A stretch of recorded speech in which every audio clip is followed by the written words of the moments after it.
ዝሙት የሚለቀው 1 እንቅልፍ በመቀነስ፣ 2 ሆድ በመቀነስ፣ 3 እረፍት በመቀነስ፣ 4 ከቤተ ክርስቲያን ባለመለየት። በእነዚህ ዝሙት ይለቃል። እቅጩን ሞክሩት። አለባችሁ አላልኩም። አይጣል እኮ እንደው ድንገት ቢፈትናችሁ ማለት ነው። እነዚህ 5ኛ ዓይንን መመለስ። ማንን መመለስ? ዓይንን መመለስ። ሚጦላይ እንቴ ከመይራ ከንቱ ዳዊት ዓይኖችን መልስ ከንቱ ነገር እንዳያዩ ብሏል። ይህንን ማድረግ ያድናል። ከቤተ ሳይዳ ማረኝ ማረኝ ያሉ ቤተክርስቲያኑን መንከባለል፣ ከስዕሉ ስር መንከባለል፣ ዙሮ መጸለይ። እየዞሩ ቤተክርስቲያኑን እየዞሩ ሲጸልዩት የእስራኤል ዙረው ኢያሪኮን አፍርሰው የዝሙት ግንብ የሚፈርሰው እየዞሩ ሲጸልዩ ነው። ሐቃተ መስዕል ስር መንከባለል፣ ቤተክርስቲያን አለመማር። እንዲሁም ሰይጣን ተንኮለኛ ስለሆነ ቤተክርስቲያን ሲያዘወትሩ ብቻ አይደለም ቤተክርስቲያን ሲገቡ ጭምር ዝሙት ሊነሳ ይችላል፣ ሊፈትናቸው ይችላል። ሰዎችን ሊና የሚሸነፈው የት ነው? አዚያው መደቡ በመተኛት ማናት ያቺ ቤተክርስቲያን። እኔ እውነቴን ማምላክ በጣም አቅዶ ተንኮል የሚሰራ ሰው እኔ እንደው ያስቀኛል ሁሉ ሰው ሌሊቱም ሙሉ እንዲያውን ተንኮል ሲያስብ ካደረ ይሄ ሰው ጤነኛ አይደለም በእውነቱ ማለት ነው። ተሳስተን ሁላችንም በደለኞች ነን በእውነት ማለት ነው። ተሳስተን አቅዶ ግን ተንኮል መስራት ግን ያስደንቃል። አቅዶ ይችን እንዲህ እላታለሁ እንዲህ ካለኝ ደግሞ እንዲህ ብዬ መልስለታለሁ ብሎ ነገር ሲጎነጉኑ ማደርና ታምር እኮ ሰው ምስጢር ሲያወጣ ሲያወርድ ያድራል እንጂ ተመልከቱ። በእውነቱ መዓልተ ይነግር እግዚአብሔር ወሌሊተ ይሜህር። እግዚአብሔር ቀን በመምህራን ያስተምራል፣ ሌሊት በልቡና ምስጢር ሲያስመልስ ያድራል ብሎ ሰው ምስጢር ይመልሳል እንጂ ነገር ይመልሳል? ይህ ፈጽሞ ነውር። አቅዶ ተንኮል መስራት ነውር ነው በእውነቱ ማለት። አቅዶ ማግባት እንጂ ሲያገቡ ያለውን ዕዳ የሚያስብ የለም። መመንኮስ እንጂ ሲመነኩሱ ያለውን ዕዳ የሚያውቅ የለም። ችግሩ እዚህ ላይ ነው። አሁን አንዳንድ ጊዜ እንዲህ ይላል ሰው፣ እንዴ እገሌን እኮ ከቻልኩት 5 ዓመቴ ነው ይላል። 100 ዓመት ለምን አችለው? እግዚአብሔር ዘመኑን ሁሉ ተሸክሞታል። እኛ አይሆንልን። በቃ እግዚአብሔር የቻለውን ሰው ወይ ታምር እኮ ነው። እኛ በጢሙ ካልደፋ ነው እንቅልፍ አይወስድንም። ትዕግስት እስኪ በሉ አቤት። ሰማችሁ? ስለዚህ ወንድሞቻችን እህቶቻችንን እንታገስ እላችኋለሁ። ከቃሉ ጋር ናችሁ? አዎ፣ ወንድማችን እህታችንን መታገስ፣ እግዚአብሔርን መታገስ ካለን ሁሉም ነገር ይፈጸማል። ትዕግስት ማር ነው የተባለ ለዚህ ነው። ትዕግስትን ዋጋ እየፈለጉ ትዕግስት አልባ መኖር ግን ዋጋ ያሰጥ። ጸሎታችን ትዕግስት የሚያስፈልገው፣ ኑሯችን ትዕግስት የሚያስፈልገው ሰው የአንድን ነገር የማርን ዝም ብሎ አሁን አንድ ሰው ይሄንን 1 ኩንታል ማር ሰጥቻለሁ ሲባል ሸክሙን ጭምር ካላስበ በጥብጬ እጠጣዋለሁ፣ በጠላ ጨምረዋለሁ፣ እልሰዋለሁ እያለ ቢል ሸክሙን ካላሰበ እንዴት አድርጌ ወስደዋለሁ የሚለውን ካላሰበ ችግር። አሁን አንድ ሰው አንድ መልካም ነገር ሲያስብ መልካሙን ነገር እንጂ ሸክሙን አያስበው። ማግባት እንጂ ሲያገቡ ያለውን ዕዳ የሚያስብ የለም። መመንኮስ እንጂ ሲመነኩሱ ያለውን ዕዳ የሚያውቅ የለም። ችግሩ እዚህ ላይ ነው። ትርፉን እንጂ ንግዱን የሚያውቅ የለም። ትርፉን እንወደዋለን፣ ንግዱን ግን አናውቀው። ስለማናውቀው ሁልጊዜ እንሸነፋለን። ችግር በገጠመን ጊዜ ተንኮታኩተን ላንመለስ ተስፋ እንቆርጣለን። ይህንን ነው ታገሱ ያለ። ሌላው ቀርቶ እኮ ንስሐ መግባት ራሱ ይመረናል። አይመራችሁም? ይመራል።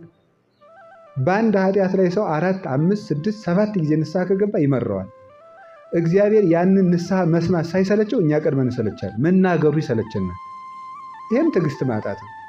እኔ ምን ጨነቀኝ፣ መጀመሪያውን ቢሆንልኝ አልበድልህ፣ ግን በበደልኩ ቁጥር ንስሐ የምትቀበል ከሆነ እኔ እመጣለሁ አንተም ማረኝ ነው ማለት ያለብን። ይህም ራሱ ይመረናል። ኃጢአቱን ስንሰራው እግዚአብሔር ሳይመረረን እኛ መናገሩ መረረን ጭራሽ። ይህም ትዕግስት ይፈልጋል። እስከ መቼ? እስክትቃና ድረስ። ተስፋም ትዕግስት ይፈልጋል። ጸሎትም ትዕግስት ይፈልጋል። የጸለይነው ጸሎት ተቃራኒውም ሊመጣ ይችላል። እየጸለይን መከራ ይጨምራል፣ እየጸለይን መከራ ይጨምራል፣ እየጸለይን መከራ ይጨምራል። ይሄ ሲሆን እግዚአብሔር ታዲያ የት ሄዶ ነው ማለት እንጀምራለን። እግዚአብሔር ግን ካሁን በፊትም እንደተናገርኩት ስለ ሁለት ነገር መከራን ያበዛል። እየጸለይን ራሱ መልካም ሰዎች እንዲጠቀሙ አክሊል እንዲያገኙ እንዲሞቱ፣ ክፉ ሰዎች ደግሞ ቆይተው የማይረቡ ስለሆነ በጊዜ እንዲሸከፉ፣ ቢያንስ ጥቂት መልካም ነገር ካለቻቸው ያቺ ሳትበላሽ እንዲሞቱ። ለሁለቱም ሞትና ሰይፍን ያመጣል እግዚአብሔር። እግዚአብሔር በነገር ሁሉ መልካም ነው። የሚያደርገውን ያውቃል፣ የሚጠቅመንንም ያውቃል። ስለዚህ እስመ በትዕግሥትክሙ ታጠርይዋ ለነፍስክሙ። ትልቅ ሰው የሚባለው በታናሽ ሰው ጭምር የሚመከር ሰው ነው። ስህተቱን የሚያስተውል ማለት ነው። እገሌ ወገሌ ሳይል ስህተት መሆኑን ብቻ እንዴ ምን ብትደፍረኝ ነው አንተ እኔን ልትመክረኝ ነው ሳይል ጉዳዩ ትክክል ከሆነ ብቻ ተቀብሎ የሚስተካከል ሰው ትልቅ ሰው ይባላል። ለዚህ ሶስት ሰዎችን ብቻ ባጭሩ ልንገራችሁ፣ የምታውቁት ታሪክ ነው። አንደኛው ማን ነው? ቅዱስ ኤፍሬም ነው። ቅዱስ ኤፍሬም ሶርያዊ እንዲህ ብሎ ሲሄድ አንዲት ሴት ትክ ብላ ታየዋለች። አንቺ አታፍርም? እንዲህ መነኩሴ እኮ ትክ ተብሎ አይታይም ማለት። አንተ እኔን ምን ያሳይሃል? እኔ የማየው የወጣሁበትን ነው፣ አንተስ የወጣህበትን እያየህ አትሄድም አለችው። ይሄ ቀመር ነው እንግዲህ። ወንድ የወጣ ከየት ነው? ከመሬት። ሴት የወጣች ከማን ነው? ከወንድ። ስለዚህ እኔም የወጣሁበትን እያየሁ ነው፣ አንተም የወጣህበትን ነው ያለችው። ከዚያን ጊዜ ጀምሮ ቅዱስ ኤፍሬም ሲሄድ መሬት እያየ ነበር። ከአንዲት ዘማዊት ተማረ ማለት ነው። ቅዱስ እንጦንስ ከከተማው ራቅ ብሎ ዘግቶ ይጸልያል። ኋላ አንድ ቀን ወጥቶ ሳለ በወንዙ ዳር ዘማውያን ሴቶች ከወንዙ ዳር እየታጠቡ ያልሆነ ነገር ያወራሉ። እናንተ እንዲሁ አታፍሩም እንዴ? ከመነኩሴ ፊት እንደዚህ እኮ አይወራም አላቸው። እንጦንስ መነኩሴ ከሆንክ ወደ አስቄጥስ ሂድ እንጂ የኛ ሰፈር ምን አለ አሉት። ራሱን በጥፊ እየመታ እንጦንስ ለመኮንከ ባይታዊ ኩር ውስጥ ገዳም አስቄጥስ እያለ ወደ ገዳሙ ሄደ ይላል። እንጦንስን የመከሩት እነዚያ ሴቶች ናቸው። አንድ ቀን አባ እንጦንስ በታላቁ ንጉሥ በቆስጠንጢኖስ ድግስ ተጠራ። ናና ቤቴ ባርክልኝ ተብሎ ቤቱን ባርከው ተብሎ የሚያበስልለት እረዱ ነበረ። ደቀ መዝሙሩ አልተማረም፣ አልበቃም። ኋላ ምን አለው? ጸሎት ጸለየ፣ ወደ እግዚአብሔር አመለከተ። ከእግዚአብሔር ምልክት አጣ። ከእግዚአብሔር ምልክት ካጣ አይ እግዚአብሔር እኮ በራእይ በሕልም ብቻ ሳይሆን በሰውም ማድሮ ይነግራልና ደቀ መዝሙሩን ንጉሡ ጠርቶኛል፣ ምን ትላለህ? ልሂድ ወይስ ልቅር አለው። አይ አባቴ ከሄድክ እንጦንስ ትባላለህ፣ ከቀረህ አባ እንጦንስ ትባላለህ አለው። ምን ማለት ነው? መነኩሴ ከዞረ መነኩሴ አይደለም ማለት ነው። ዘዋሪ ከሆንክ ምንኩስናን አቀለልክ ማለት ነው። ቀረሽ ብሎ ይላል። ከታናናሽ ሰዎች ምክር ተመክረው የሚሰሙ ሰዎች ትልቅ ሰዎች ናቸው። በጣም እኔ የገረመኝ በዚህ ዘመን የሚመጡ ሰዎች አንዳንዶቹ ምን ያደርጋሉ መሰላችሁ? ሁልጊዜ በቃ ሰይጣንን እንደማንችለው ያወሩን። ሰይጣንን በቃ አንችለውም፣ በሆነ ታምራት ካልሆነ ሰይጣን እንዳይችል። ሰይጣን ከማንም ክርስቲያን በታች ነው በሉ። በሞት ይበሉላችሁ ሰይጣን በሉ ከማንም ክርስቲያን በታች ምንድን ነው? እናንተ ሁላችሁም ክርስቲያኖች በሙሉ ምዕመናን በሙሉ ዲያብሎስን የማሸነፍ ስልጣን አለን። ፊልጵስዩስ ምዕራፍ 4 ቁጥር 6 ላይ ኩሎ እክል በዘውእቱ አክህለኒ ክርስቶስ፣ ኃይልን በሚሰጠኝ በክርስቶስ ሁሉን እችላለሁ። እስኪ በሉ ኃይልን በሚሰጠኝ በሉ በክርስቶስ በማን በክርስቶስ ሁሉን እችላለሁ። ኩሊት ካለ ዘያምን ለሚያምን ሁሉ ይቻላል፣ የሚሳናችሁ ምንም የለም ብሎናል እኮ ክርስቶስ። የሚሳናችሁ ምንም የለም። ማንኛውም ክርስቲያን አማትቦ ጸልዮ ዲያብሎስን ማሸነፍ ይችላል። ግን አንድ ነገር ልንገራችሁ፣ በጸሎት የብዛት ዲያብሎስን አሻንፈዋለሁ ማለት ቀልድ ነው እንዴ? ምን ማለት ነው? ምን ማለት ነው? ጸሎት ሰይጣንን አያሸንፍም እያልክ ነው? አላልኩም። ሰይጣንን የሚያሸንፍልን እግዚአብሔር እንጂ ጸሎታችን አይደለም። ገብቷችኋል? የምንጸልየው ከእግዚአብሔር ጋር ለመሆን ነው እንጂ ዲያብሎስን ለመዋጋት አይደለም። አሁን ግልጽ ሆኖላችኋል? በገዳም መነኮሳት እንደመነኮሱ ገዳም እንደገቡ ምን ይሆናል መሰላችሁ? ወዲያው እንደመነኮሱ አካባቢ እንሽላሊት ምናምን እየመጣ ያስፈራራቸዋል። በጣም ክፉ ነው። እንሽላሊቱ እያለ ሁሉ ያስፈራራቸዋል። እንዲሁ ምንኩስና አሁን እንደዚህ መሽለምለም እንዳይመስላችሁ ቢጫ አድርጎ እንደገባ ነው ስቃይ። አሁን ከፈለገ ምን ያደርገው? እንሽላሊቱን ሲጸልይ ፊት ለፊቱ እንሽላሊት ይመጣል። ከዛ ሲበላ ደግሞ የቅድሙን እንሽላሊት ነው እኮ የምትበላ ይለዋል ሰይጣን በጆሮ ማለት ጾሙን እንዲውል ስለሚፈልግ ማለት ነው። ይዋጋዋል። እና ጀማሪ መነኩሴ ያልገባው ፈሊጥ ያላወቀው ምን ይላል መሰላችሁ? እንሽላሊቱ ማታ ሲመጣ ምንድን ነው የሚያደርገው? ፍካሬ ዘጻድቃን ወዘኃጥአን መዝሙር ዘዳዊት ሃሌሉያ ሲል እንሽላሊቱ አላለቀም፣ አልሄድም አለ። ዞር ብሎ ያየዋል ደግሞ አለ። ነው 150 ነው የምዘልቀው ዛሬ ሰብህ ወለእግዚአብሔር በቅዱሳን አልሄድም። በቃ እንደዚያ እያደረገ አይደል ነው። አሁን ደግሞ እንታያለን በስግደት ደግሞ 300 ሲሰግድ አለ። ለምንድን ነው የማይሸሸው ሲባል ይሄ ሰውዬ በሐሳቡ በምኑ ነው አሸንፈዋለሁ ብሎ የሚያስበው? በጸሎት በእግዚአብሔር ቸርነት ቢል ግን አንድ አቡነ ዘበሰማያት እንዳለ ይጠፋል። ስለዚህ ክርስቶስ ተኮር ክርስትና እንጂ ሰይጣን ተኮር ክርስትና የለም። ገባችሁ? ክርስቶስን ለማግኘት ጸልዩ እንጂ ሰይጣንን ለማሸነፍ እያላችሁ አትጸልዩ። አንድ አባት ያልተናገረዋል። አንድ የበረሃ አባት ሰይጣንን እያሰብክ የምትጸልይ ከሆነ አታሸንፈውም፣ በጉልበት አትሸንፈውም። እንዲሁም ምን ብሎ ይናገር 20ኛው ክፍለ ዘመን ላይ የጻፈ አባት ነው እና ምን ብሎ ይናገረ መስላችሁ? አንተ ጥይት ብትተኩስ እሱ ኒውክሊየር ይተኩሳል። ከ50 ዓመት በፊት የተጻፈ መጽሐፍ ነው። ሰይጣንን ለማሸነፍ አንተ ጥይት ብትተኩስ ኒውክሊየር ይተኩሳል። ለምን? የ7000 ዓመት የውጊያ ልምድ ያለው ጀግና ነው እሱ። አይሆንልህም። ሰይጣንን በጉልበት አሸንፉ። በቀን 400 ሰግዳለሁ ሰይጣንን እቀጠቅጠዋለሁ ይላል አንዳንዱ። 4 ሚሊዮን አድርገው አትቀጠቅጠው። ስግደት ቀንሱ አላልኩም፣ ስንፍናም አላስተማርኩም። በደንብ እንድትሰሙኝ ስለምፈልግ ግን በስግደታችን ብዛት በጸሎታችን ብዛት እናሸንፋለን ማለት ትዕቢት ነው። የሚያሸንፈው ማን ነው? ንገሩ። እግዚአብሔር ነው የሚያሸንፈው። እኔ ቅዱስ እንጦንስን እኮ መጡ። ቅዱስ እንጦንስ ከባቱ ከሚጸልዩበት መሃል ምን ወስድ አጋንንት በሙሉ የሰውዬ እንግዲህ ብለው ማስወጣት ሳቃታቸው ቢሉ አንድ ቀን እስቲ አውሬውን እንሆንበትና እንደራጅ እናሉ። ተደራጅተው ምን ወጡ? አንተ እባቡን፣ አንተ ደግሞ አይጥውን፣ አንተ ደግሞ እንዲስቅ ይሆነ አንድ እንደው ይገርማል እኮ አባ ፓምቦ የሚባለው ሰይጣን ራሱ ለመፈተን አባ ፓምቦ የሚባለውን አባት ለመፈተን ሰይጣን ምናል በጣም ብዙ ሻጋንንት አልስቅም ብሎ አርመሞ ያዘ አባት ነው። እንዲስቅ በጣም ብዙ ሺህ አጋንንት አንድ ብርሌ ማንሳት አቅቷቸው ያሳዩታል። እንዲስቅ ማለት ነው። እሱ ግን መሳቁን ትቶም እንዳለ ታውቃላችሁ። ይሄ የሚያሳየው አቅመ ቢስነታችሁን ነው አላቸው። እንኳን ሊስቅ ማለት ነው።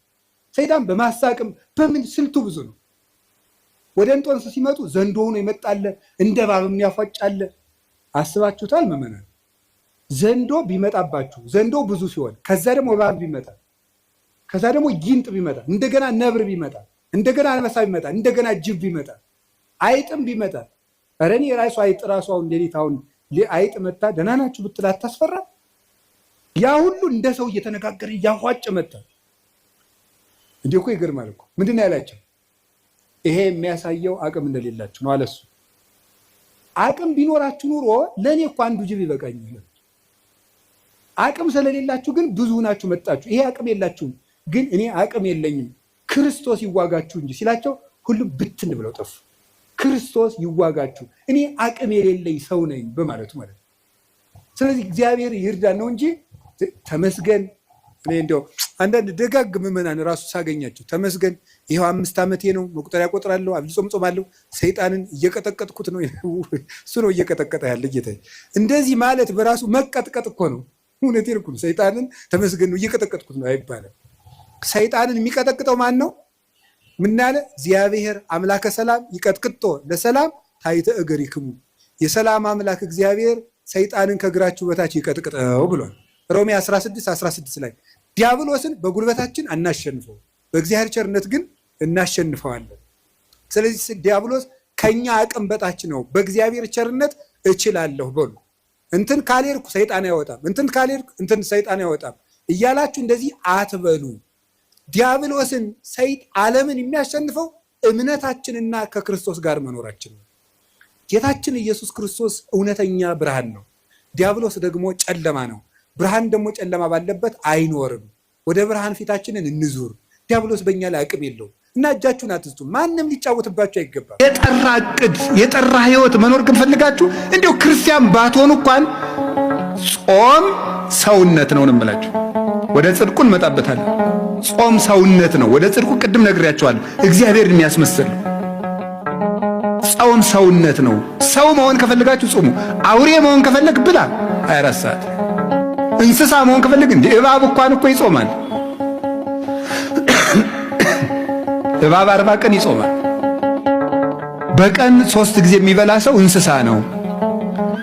በቀን 2 ጊዜ የሚበላ ሰው ነው፣ በቀን 1 ጊዜ የሚበላ ሰው ደግሞ መልአክ ነው ይላል።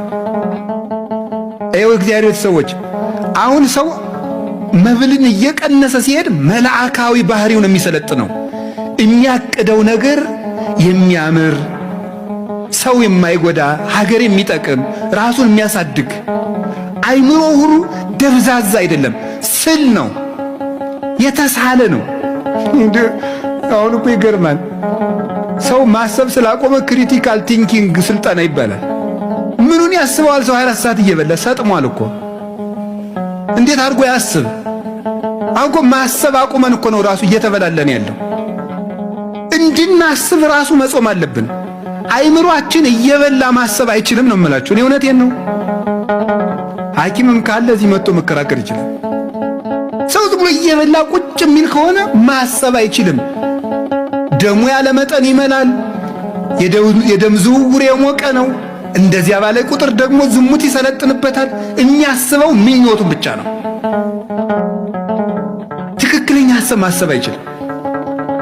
እንዲገርም በደፈረሰ ውሃ ፊትን ማየት ይቻላል እንዴ? አይቻልም እኮ። ውሃው እኮ ሲጠራ ነው። እኛ እኮ አሁን ደፍርሰናል። መብላት መብላት መብላት መብላት። ደፍራሳ ጭንቅላት ነው ያለና የምናስበው ነገር ሁሉ ደፍራሳ ነው። ስለዚህ እግዚአብሔር ሰሞች ጾም ምንድነው ከተባሉ የሰው ክብር ሰውነት ነው። ጾሙ እስከ 9 ሰዓት፣ ሰዓቱ ይቀነስልን። መብራት ኃይል ልትከፍሉ ስንት ሰዓት ነው ወረፋ የምትይዙት? ይቀነስ በሉና እስቲ ይቀንስላችኋል። አይ ወረፋው ረዝሟል ብላችሁ እስኪ ኑ። አይ ወረፋው በዛ አልከፍልም ብትሉ ምን ይሆናል? ወረፋው ረዝሟል እስቲ ይቀነስ። ወደ ነው ምን ይደረጋል? ኑሮ አይደል እያላችሁ ነው የምትሰለፉ። እና ይሄም ኑሮ ነው እንግዲያም ኑሮ ነው። እስከ 9 ሰዓት ይሄ ሰልፍ በሉ። እግዚአብሔርን ለማግኘት እንደው ለምን ቀኑ ሙሉ አንራብ? አሁን ሸክም አይደለም። እግዚአብሔር ሸክም እያከበደ ክርስቶስ ወደዚህ ዓለም መጣ ሲባል የምታዩት ነገር አለ። ምንድነው የምታዩት? አንደኛ ኃጢአታችን ምን ያህል ከባድ እንደነበር ተመልከቱ። እግዚአብሔርን ከሰማይ ያስወረደ ኃጢአት ነበር የሰራ ነው። አንድ መልአክ የማይመልሰው ኃጢአት ነበር የሰራ ነው። ምን አንድ መልአክ መላእክት ሁሉ ተደምረው ሊመልሱት የማይቻል ኃጢአት ነው የሰራ ነው። እግዚአብሔርን የሚያስወርድ ኃጢአት ሰርተን ነበር። የዕዳችን መጠን ተመልከቱት። ሁለተኛ እንደዚህ ያለነውን ደግሞ ምን ያህል እንደሚወደን ለማሳየት ነበር። ርዩ መጠን አፍቀረነ እንዘ ጸሩነ ይነ ለእግዚአብሔር ተሳለነ በሞተ ወልዱ። እግዚአብሔር ምን ያህል እንደወደደን ተመልከቱ አለ ቅዱስ ጳውሎስ።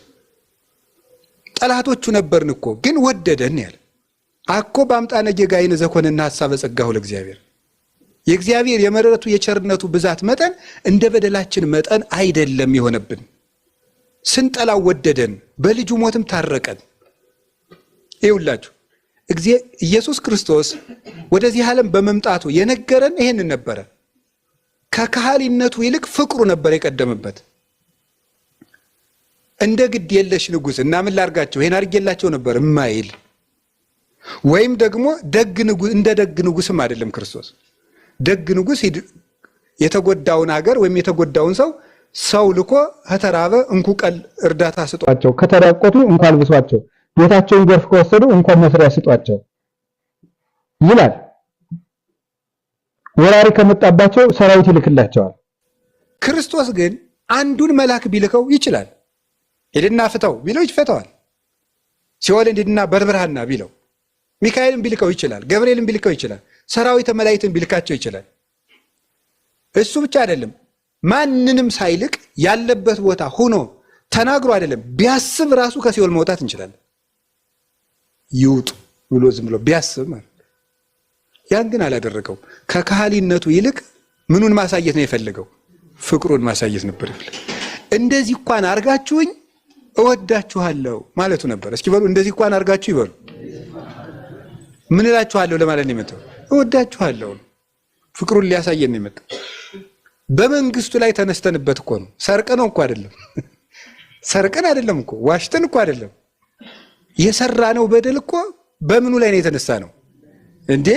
እናንተ አምላክ ትሆናላችሁ መባል ማንን ገልብጠው ነው አምላክ የሚሆኑት? ወጉኩ ቀሉ የዋን ምኞቶ እኮ ቀላል መስሏቸው። አምላክ ከሆነች ወይ እግዚአብሔር እኩል ናት ወይ ደግሞ እሱን ታጠፋለች ማለት ነው። በእሱ ሀሳብ በዲያብሎስ እና በእሷ ይሄን እንዲወደን ለማጠየቅ ነው የመጣው። አንድ የሚያሳየን ይሄ ነው፣ የኃጢአታችን መጠን ምን ያህል ከፍ ያለ እንደሆነ። ሁለት እሱ ምን ያህል እንደወደደን። ሶስተኛ የሚያሳየው ሰው ምን ያህል ክቡር እንደሆነ ነው። ሰው ምን ያህል ክቡር እንደሆነ ያሳየ። ምን ትዑቱ ሰብ ከመ ትስክሮ ወምን ትዑቱ ጓለ እመሕያው ከመ ተሐውጾ።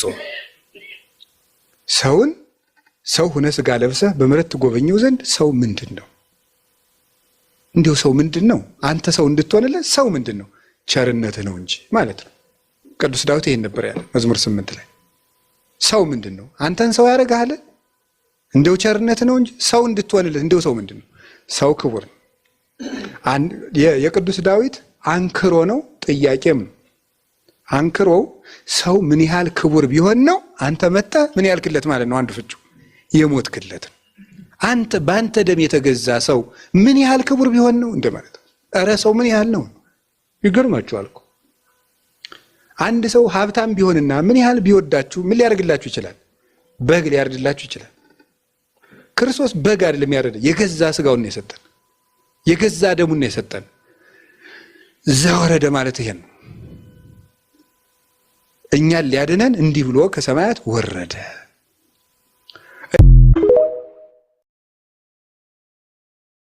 ወጣት ነኝ እያላችሁ የምትቀልዱ ሁሉ ገና ልጅ አይደለው እንዴ የምትሉ፣ ለተንኮል ሲሆን ልጅ ነኝ አትሉ። ቁረቡ ሲሏችሁ ልጅ ነኝ ትላላችሁ።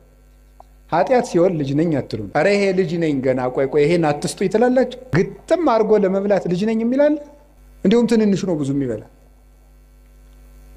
ለማመንዘር ልጅ ነኝ የሚላለ የለም፣ ትንሹም ትልቁም። ለጽድቅ ሲሆን ልጅ ነኝ። ቅዱስ ቂርቆስ ያን ሁሉ ሰማዕትነት ሲፈጽም የስንት ዓመት ልጅ ነበር? የ3 ዓመት ልጅ ነው። ድንግል ማርያም የአምላክ እናት ስትሆን የስንት ዓመት ልጅ ነበረች? የ15 ዓመት ልጅ ነበረች። እንግዲህ እዚህ ውስጥ 50ም አለ 60ም አለ። 24 ሰዓት ያለ ጾም የሚበላ ሰው መጽሐፍ መመርመር አይችል፣ አይገባው። መጽሐፉን ሁሉ የሚተረጉመው እንደ ሐሳቡ ነው፣ እንደ ሐሳቡ ነው የሚተረጉመው። እንደሚመቸው ነው የሚናገረው። ስለዚህ የጠፋ ምስጢር የሚገልጥ ጾም ነው። አባቶቻችን ይሄንን ጾም ጾመው ብዙ በረከት አግኝተውባታል። ሞትን ተቃውመዋል። አስቴር ይሄንን ጾም ጾማለች 3 ቀን። አስቴር 3 ቀን በመጾሙ ያገኘችው ምንድን ነው? በ127 ሀገሮች በሙሉ ተበትነው የነበሩ የሞት ደብዳቤ የተጻፈባቸውን ወገኖቿን ከሞት አድናለች። 3 ቀን ጾማ እግዚአብሔር ለምና በ3 ቀን ጾም የአንድ ሀገር ሕዝብ ሊጠፋ ሲል ሰይፍ ያስመለሰ ጾም ነበር 3 ቀን። አሁን ከህዳር 15 እስከ ታኅሳስ 9 44 ቀን ነው የምንጾመው። 3ቱ ቀን ጾመ አስቴር ነው። 40ው የሙሴ ኤልያስ የነቢያት ነው። 3ቷ ቀን ምን ያደረገችበት ነው? በ3 ጣን ያለ ጾም አይወጣም አይደል ያለው። ስለ እግዚአብሔር ሰዎች መልአክ መሆን ከፈለጋችሁ፣ የመላእክት ዘመድ መሆን ከፈለጋችሁ፣ እግዚአብሔር መምሰል ከፈለጋችሁ ጾሙ። የነቢያት ጾም ደግሞ አባቶቻችን በረከት ተቀብለውበታል። አንደኛ ተመልከቱት፣ የነቢያት ጾም የሚጀምረው ከሙሴ ነው። ሙሴ 40 ቀን ጾሟል። 40 ቀን ሲጾም ምንድን ነው ያደረገው? ሲጾም 40 ቀን እየጾመ ከእግዚአብሔር ጋር ቃል በቃል ተነጋገረ ይላል። 570 ጊዜ ጾም ከእግዚአብሔር ጋር የመነጋገር ባለሟልነት የሚያሰጥ ነው። እግዚአብሔርን ማነጋገር ደግሞ ቀላል ነገር ይመስላችኋል እንዴ? አንድ ትልቅ ሰው እንኳን ሊያነጋግራችሁ ቀጠሮ ሲይዝላችሁ እንዴት ነው ደስ የሚላችሁ? እግዚአብሔርን ቃል በቃል እንደ ጓደኛ 570 ቃላትን እንዲነጋገር ያደረገው ምንድን ነው? ጾም። ጾም ምን ይጠቅማል ብትሉ፣ ይሄ የነቢያት ጾም አሁን ህዳር ጾም የምንለው ምን ጾመው ከእግዚአብሔር ጋር የሚያነጋግር ጾም ነው። እንግዳው ከእግዚአብሔር ጋር መነጋገር የሚፈልግ ይጾም። ከሰይጣንና ከስጋው ጋር መነጋገር የሚፈልግ ደግሞ ይብላል። ምርጫው እናንተ ነው። ሙሴ ይሄንን ጾም ጾሞ እግዚአብሔርን አነጋገረ። ከዚህ በላይ እድልስ አለ ወይ ነው? እግዚአብሔርን ከማነጋገር በላይ ምን እድል አለ?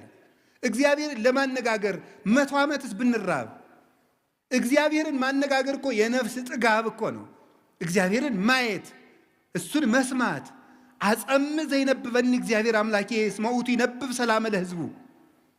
እግዚአብሔር ንግግሩ ሰላም ነው፣ ልብን የሚያረጋጋ የእግዚአብሔር ንግግር የሞት ማሰሪያን የሚቆርጥ ነው። አብይ ጾምን የምንጾመው የት ለመድረስ ነው? አብይ ጾምን የምንጾመው የት ለመድረስ ነው? መቼስ 40 ቀን እየጾምን ነው። 40 ቀን ጾመን የት ነው የምንደርስ? እና እሱን እንድናውቅ ነው። ምንድን ይባላል መሰላችሁ? መንገድ የሚሄድ ሰው መጀመሪያ ማወቅ ያለበት የት እንደሚሄድ ነው። የት እንደሚሄድ ማወቅ አለበት። ከዚያ ቀጥሎ ደግሞ በየት በኩል እንደሚሄድ ያጠናል። መቼ እንደሚሄድ ደግሞ ያጠናል። እነዚህን ሶስቱን ሲያውቅ ደግሞ የት እንደሚሄድ፣ በየትኛው በኩል ቢሄድ እንደሚያዋጣው፣ መቼ መሄድ እንዳለበት ከወሰነ በኋላ ደግሞ እንዴት እንደሚሄድ ደግሞ ምን ይላል? ይወስናል። የሀገሩን ርቀት ያያል፣ መድረሻውን ያያል፣ የመንገዱን ስልት ያያል፣ ቀኑን ወስኗል። ከዚያ በኋላ ደግሞ እየፈጠንኩ ልሂድ፣ እየሮጥኩ ልሂድ፣ ብቻዬን ልሂድ፣ ከሰው ጋር ልሂድ የሚለውን ደግሞ ያዘጋጀ። መንገድ የሚሄድ ሰው እነዚህን ሳያውቅ መጓዝ የለበትም። እና ምን ይላል መሰላችሁ? አንድ ጸሐፊ የተውሶ ቃል ለመናገር ይቅርታ እየጠየቅኩኝ፣ ሚኒንግለስ ጆርኒ ቱዋርድስ ሚኒንግለስ ኢንድ ይላል።